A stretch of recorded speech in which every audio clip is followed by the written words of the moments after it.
What is up, everybody? Welcome back to RacingDudes.com, and welcome to kind of a different video that we're going to do here for today. We're going to do Horse of the Year candidates as of right now. We're going to sit here September 11th, and we're talking about, awards that will be voted for at the end of the year, obviously. But Horse of the Year is very much wide open. It's always a nice kind of debate, a nice topic to talk about. People like to talk about it. So I thought we'd kind of go over it now. It's muddy, I would say. The waters are muddy right now as far as who might get it. But so what I'm going to do for this one, I pulled up the top 10 thoroughbred poll that I vote in on every week at the NTRA Top 10 Thoroughbred Poll.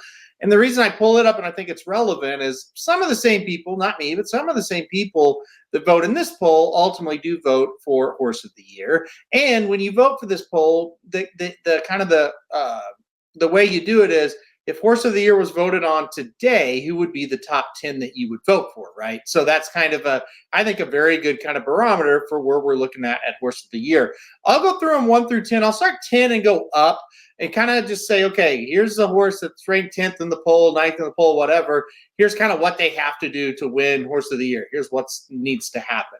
So the number 10 ranked horse is Next. And if you don't follow the marathon division, you don't even know who this is. He is an amazing marathoner, incredible. He wins by 20 lengths when he enters. Problem is, with him, is he just doesn't have any quality wins when it comes to graded stakes victories at the major level at normal distances against, the normal handicap horses. So for Next to win the Horse of the Year, it's probably too late. Even if he won the Classic, I don't know that he would get it, but he's not going to enter the Classic most likely. They just won't really challenge this horse against the better horses. So he really doesn't have much of a shot. Number 9 on the list this week was Senor Buscador. And this is a horse that obviously, with that big win over in Saudi and ran well in the Pegasus and ran well in the Dubai World Cup as well, ran okay last time out, prepping in the Pat O'Brien for something bigger.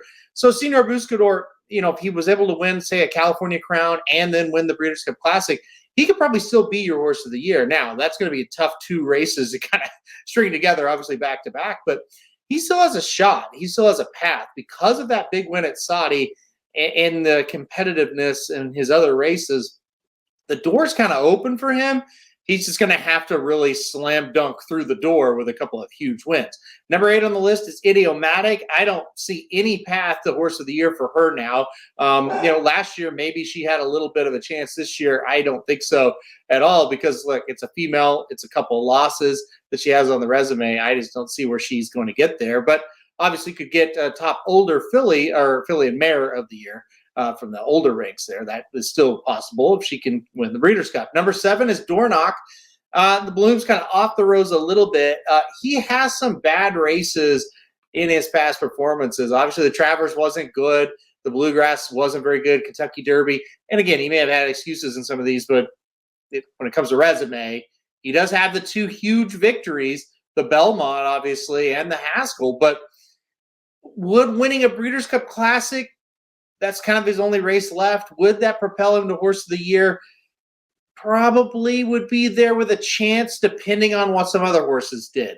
And we'll get to those in a minute. So he's got to win the Classic. He needs some help above. Number 6 on the list this week is Highland Falls. 0 chance that Highland Falls wins Horse of the Year, but a nice victory. Obviously, last time out down there at Saratoga, the Jockey Club.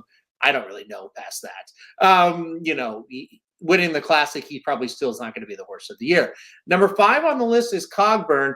He's probably the best horse in the country at what he does. There's no probably. He is the best horse in the country at what he does. The problem is he's a turf sprinter. They just don't vote for turf sprinters very often. He's my personal favorite horse in training right now. I think he's one of the best horses in the country. I think if he could run the table and there's some help, I personally would vote for him.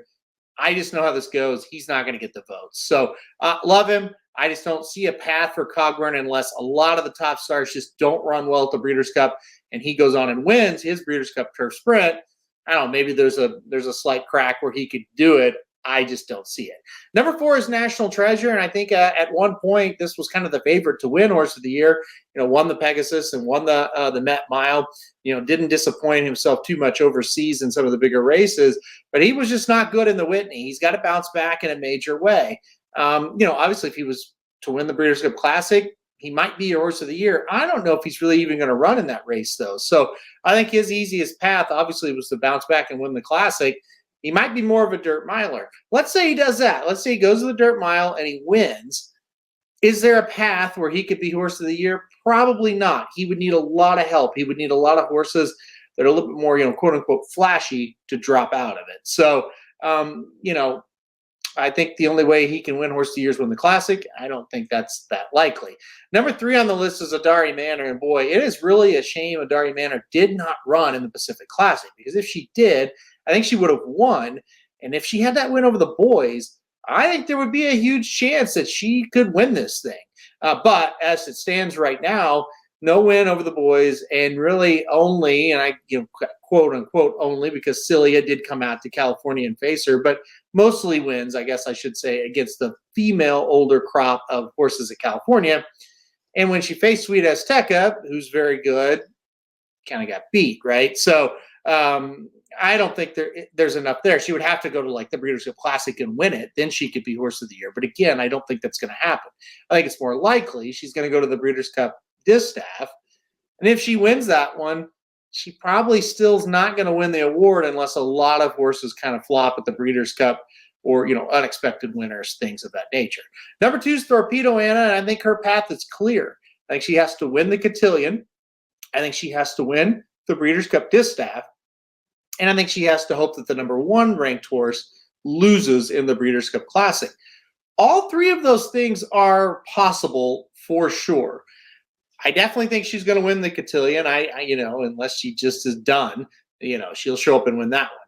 The Breeders' Cup Distaff will be very tough. Adari Manor will be there. We just talked about her. There's others that'll be there. Idiomatic and Raging Sea, and all these randomized, all these horses will be there. She'll have to beat them. She's the favorite to do it, though, right now, right? And so then I think at that point, it all depends on what happens with the number 1 ranked horse in the NTRA poll, Fierceness. To me, it's pretty simple. If Fierceness wins the Breeders' Cup Classic, he's going to win horse of the year. End of discussion.